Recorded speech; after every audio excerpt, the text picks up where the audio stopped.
Reach Mercury Media. For all kinds of digital media production works, our professional team will create the best output. Consult with us today.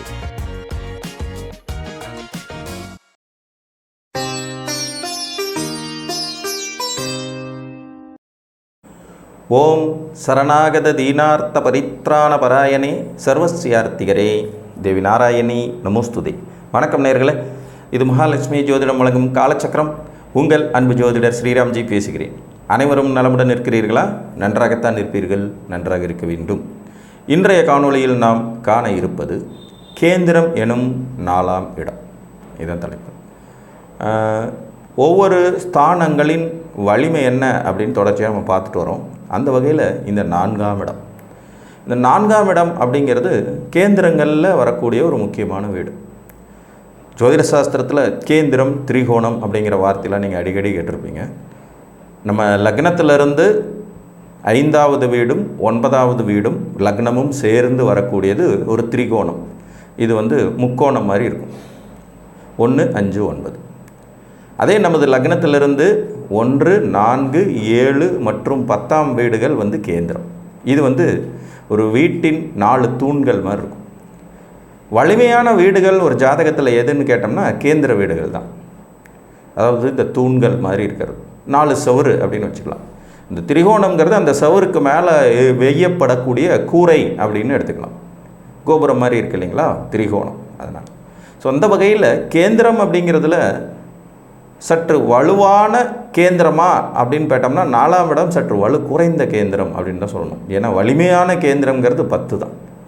10க்கு அடுத்து வலுவான கேந்திரம் 7, 7க்கு அடுத்து வலுவான கேந்திரம் 4, 4க்கு அடுத்து வலுவான கேந்திரம்னா அதை லக்னம் எடுக்கலாம். லக்னம் திரிகோணத்துலேயும் கேந்திரத்துலேயும் 2லையும் கலந்து இருக்குங்கிறதுனால அதை 2 டபுள் ஆக்ஷன் அப்படிங்கிற மாதிரி எடுத்துக்கணும். இந்த 4வது கேந்திரம் என்ன தரும் ஒரு மனிதனுக்கு? பொதுவாக 4ஆம் இடத்தின் கொண்டு தான் நம்ம தாயாதி வர்க்கம், தாயாரின் உடல் நலம், தாயாரின் ஆயுள் பலம், தாயாருடைய நிலைப்பாடு, தாய்க்கும் உங்களுக்குமான உறவு நிலை எப்படிப்பட்டதாக இருக்கும், தாயாதி வர்க்கத்தின் உறவு நிலைகள் எப்படிப்பட்டதாக இருக்கும். இப்போ தாயாதி வர்க்கம்னா தாயோட பிறந்த அண்ணன் தம்பிங்க, அக்கா தங்கச்சிங்க, ப்ளஸ் அவங்களுடைய அப்பா அம்மா, அவங்களுடைய தாய் வழி பாட்டன் பாட்டி, இவங்களெல்லாம் குறிப்பிடுறது இந்த 4ஆம் இடம். பட்டப்படிப்பு அப்படின்னு சொல்லக்கூடிய +2க்கு அப்புறம் இருக்கக்கூடிய ஒரு டிகிரி வரைக்கும் வாங்கக்கூடிய உயர்கல்வியை குறிப்பிடுறதும் இந்த 4வது கேந்திரம் தான். அதே மாதிரி உங்களின் உடல் ஆரோக்கியம், உங்களின் சுகம், உங்களின் வீடு, உங்களின் சொத்து, உங்களின் மனை, உங்களுக்கு கிடைக்கக்கூடிய வாகனங்கள், நீங்கள் கால்நடைகள் மூலமாக லாபம் பார்ப்பீர்களா அப்படிங்கிற சூட்சமும், இந்த கல்வியினால் உங்களுக்கு ஆதாயம் இருக்கிறதாங்கிற சூட்சமும், சொத்துக்களின் அடிப்படையில் உங்களுக்கு வளர்ச்சி இருக்கிறதா அப்படிங்கிற சூட்சமும், சொத்துக்களை வச்சு நம்ம முன்னேற முடியுமாங்கிற சூட்சமும், சொத்துக்களினால் வருமானம் வருகிறதாங்கிற சூட்சமும், இது எல்லாமும் இந்த 4ஆம் இடத்தின் சூட்சமும் தான். அதே மாதிரி நம்ம வாழ்க்கை துணை உத்தியோகம் பார்ப்பவராக இருப்பாரா? 7க்கு இது 10ஆம் வீடு அப்படிங்கிறதுனால வேலைக்கு செல்லக்கூடிய வாழ்க்கை துணை இருப்பாங்களா? உத்தியோகத்தில் இருக்கக்கூடிய வாழ்க்கை துணை அமைவார்களா? வருமானம் ஈட்டக்கூடிய வாழ்க்கை துணை கிடைக்கிறதுக்கான சாத்தியக்கூறுகள் உண்டாங்கிறத கூட இந்த 4ஆம் இடத்துலேருந்து நம்மளால் எடுக்க முடியும். உங்களுடைய உடல் ஆரோக்கியம் சார்ந்த விஷயங்கள் எல்லாம் இந்த 4ஆம் இடத்துல இருக்கும். உடல் சுகம், உடலில் ஏற்படக்கூடிய பிரச்சனைகள், சுகவாசியாக நீங்கள் இருக்க போகிறீங்களா அப்படிங்கிறது.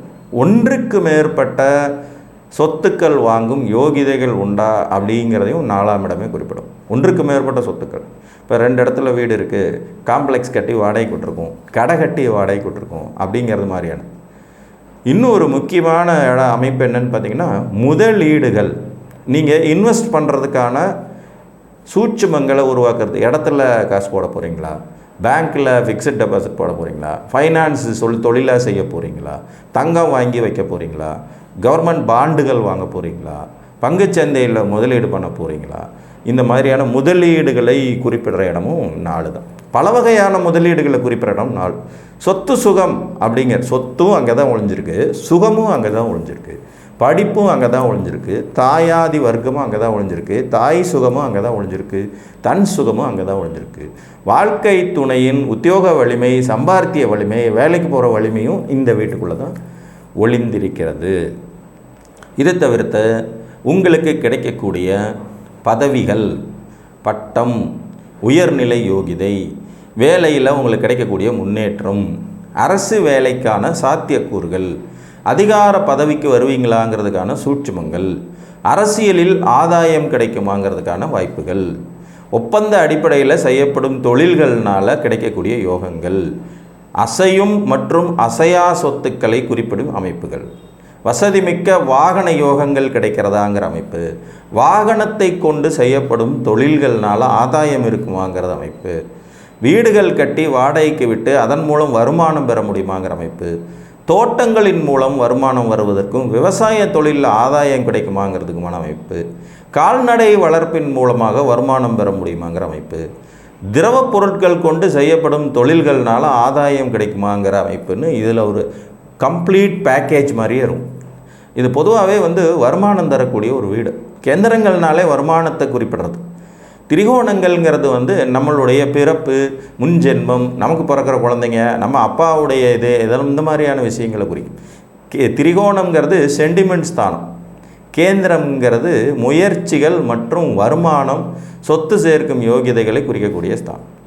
ஒவ்வொன்றுலையும் ஒவ்வொரு கேந்திரத்திலையும் ஏதோ ஒரு உயிர் உறவின் தன்மை இருந்தாலும் கூட அதையும் தாண்டி அது மிக முக்கியமாக கவனிக்கப்பட வேண்டியது வருமானத்தின் வழிவகைகளை குறிப்பிடும் வீடுகள், பணத்தின் மதிப்பீடுகளை குறிப்பிடும் வீடுகள், ஒருவன் பணத்தின் மூலம் பெறும் உயரத்தை குறிப்பிடும் வீடுகளாக தான் கேந்திரங்கள் இருக்கும். ஸோ அந்த வகையில் 4வது கேந்திரங்கிறது அவனுடைய அசையும் சொத்துக்கள், அசையா சொத்துக்கள், கால்நடைகள் மூலம் கிடைக்கக்கூடிய யோகிதைகள், உடல் ஆரோக்கியம், உடலின் வலிமை, பட்டம் பதவி, பதவியின் வலிமை, படிப்பினால் கிடைக்கக்கூடிய யோகிதைகள், தாயாதி வர்க்கத்தின் உறவுகளோடு இருக்கும் இணக்கமான சூழ்நிலை, ஒன்றுக்கு மேற்பட்ட சொத்து வாங்கி குவிக்கும் அமைப்பு, ஒன்றுக்கு மேற்பட்ட வாகனங்கள் வாங்கும் அமைப்பு, விவசாய தொழில் ஆதாயம், கால்நடைகள்னால் ஆதாயம், கால்நடைகளை வைத்து தொழில் செய்ய முடியுமாங்கிற யோகிதைகள், கடை கட்டி வாடகை கொடுறதுக்கான வாய்ப்புகள்னு பலவிதமான சூட்சுமங்களை உள்ளடக்கி முதலீடுகள் மூலமாக ஒருவருக்கு தொடர்ந்து வருமானம் வந்துக்கிட்டு இருக்கிறதுங்கிற அமைப்பும் இந்த 4ஆம் இடத்தின் அடிப்படையிலே வரும். வாழ்க்கை துணையினால் உத்தியோக வலிமை கிடைக்க பெறுமா, வாழ்க்கை துணை உத்தியோகம் பார்த்து அதன் மூலம் வருமானம் ஆக மொத்தம் சுற்றி பார்த்திங்கன்னா வருமானம்ங்கிறதே இந்த இடத்துல அதிகமாக இருக்கும். இந்த இடத்துல உங்களுடைய சுகத்தையும் தாயாதி வர்க்கத்தையும் தாண்டி மற்ற எல்லாமே வருமானம் சார்ந்த விஷயங்களாக இருக்கக்கூடிய மிக முக்கிய கேந்திரங்கள் ஒன்று தான் 4. ஸோ இந்த 4ஆம் இடத்திற்கு பொறுப்பு வகிக்கிற கிரகங்கள் அப்படின்னு ஒரு 2 பேர் இருப்பாங்க. 4ஆம் இடத்துக்கு பொறுப்பு யார் வகிப்பா அப்படின்னு பார்த்தீங்கன்னா, எப்படி லக்னத்துக்கு உங்கள் லக்னாதிபதியும் சூரியனும் பொறுப்பு வகிப்பாங்களோ, 2ஆம் இடத்துக்கு குருவும் சுக்கிரனும் பொறுப்பு வகிப்பாங்க, தனம் வர்ற இடங்கிறதுனால. இந்த 3ஆம் இடத்துக்கு செவ்வாய், சனி, புதன் பொறுப்பு வகிப்பாங்க. அதில் இந்த 4ஆம் இடத்துக்கு சுக்கிரனும் சந்திரனும் பொறுப்பு வகிப்பவர். இவங்க 2 பேருமே ஜோதிட சாஸ்திரத்தில் 4ஆம் வீட்டில் திக்பலம் அடையும் கிரகங்கள். காலபுருஷனுடைய 4ஆம் இடம் அப்படிங்கிற கடகத்தில் ஆட்சி வலிமையை பெறக்கூடியவர் சந்திரன். ஸோ இப்போ ஆட்டோமேட்டிக்காக 4இல் திக்பலம் பெறும் கிரகங்கள் 2 பேர், சுக்கிரனும் சந்திரனும். ஸோ இவர்கள் இருவரும் 4ஆம் இடத்திற்கு பொறுப்பு வகிக்கும் தன்மை கொண்டவர்களாக இருப்பாங்க. தாயாதி வர்க்கம், கால்நடை, விவசாயம் மாதிரியான துறைகளை பூரா சந்திரன் எடுத்துக்கிறாரு. தன் சுகம், உடல் சுகம், சொத்துக்கள், லக்ஸேரியஸ், வாகனங்கள், யோகங்கள், முதலீடுகள், வருமானம் வரக்கூடிய வழிவகைகள், வாழ்க்கை துணை மூலமாக கொடுக்கக்கூடிய வருமானங்கள்ங்கிறது மாதிரியான முதலீடு சம்மந்தப்பட்ட விஷயத்தை பூரா சுக்கிரன் எடுப்பார் இந்த இடத்துல. அது தவிர்த்து உங்கள் லக்னத்திற்கு 4ஆம் அதிபதியும் அந்த வீட்டுக்கு பொறுப்பு வைப்பார். எப்போவுமே நம்ம பொறுப்பு வகிக்கிற கிரகங்கள் அப்படிங்கிறதுல பார்த்தோம்னா அந்த வீட்டின் அதிபதி மற்றும் அந்த இடத்தில் வலிமை பெறும் இயற்கையாகவே அந்த வீட்டுக்கு பொறுப்பு வகிக்கும் கிரகங்கள், இந்த 2ஐயும் எடுத்து இந்த நிலைப்பாட்டை நாம் எடுத்துக்கணும். நல்ல பட்டம், பதவி, அந்தஸ்தோடு பச்சைங்களை கையெழுத்து போடக்கூடியது, அதிகாரமிக்க பதவியில் உட்காரக்கூடியதுங்க எல்லாமே இந்த 4ஆம் இடத்துலேருந்து சூட்சுமமாக வெளிப்படும். ஏன்னா 10ஆம் இடம்ங்கிற கர்மஸ்தானத்துக்கு நேர் ஆப்போசிட்டாக இருக்கக்கூடிய 7வது வீடு தான் 4. அதனால் இந்த 4ஆம் இடத்தின் சூட்சுமங்கள் சிறப்பாக இருக்க ஒரு ஜாதகத்தில் சொத்து சுகத்தோடும், தன் சுகத்தோடும், தாயாதி வர்க்க மேன்மையோடும் வாழும் யோகிதைகள் உண்டாகும். இன்றைக்கி பட்டம் பதவியை விரும்பாத மனிதர்களே யாருமே கிடையாது. எல்லாரும் ஏதோ ஒரு வகையில் உயர்நிலையை அடையணும்னு விரும்புகிறாங்க. அதற்கு கல்வியை ஒரு ஆயுதமாகவும், முதலீடுகளை ஒரு ஆயுதமாகவும் பயன்படுத்துகிறாங்க. இப்போ இந்த முதலீடுகளையும் இந்த இடம் தான் குறிக்கும், கல்வியையும் இந்த இடம் தான் குறிக்கும். இந்த கல்வியினால் உங்களுக்கு லாபம் கிடைக்குமாங்கிறதையும் இந்த வீடே குறிப்பிடும். உங்கள் ஜாதகத்தில் கேந்திரம் எனும் 4ஆம் இடம் எப்படி இருக்கிறது என்பதை பார்த்து அறிந்து கொள்ளுங்கள் என்று கூறி மீண்டும் ஒரு காணொளியில் உங்களை சந்திக்கும் வரை உங்களிடமிருந்த அன்புடன் விடைபெற்றுக் கொள்வது உங்கள் அன்பு ஜோதிடர் ஸ்ரீராம்ஜி. நன்றி, வணக்கம்.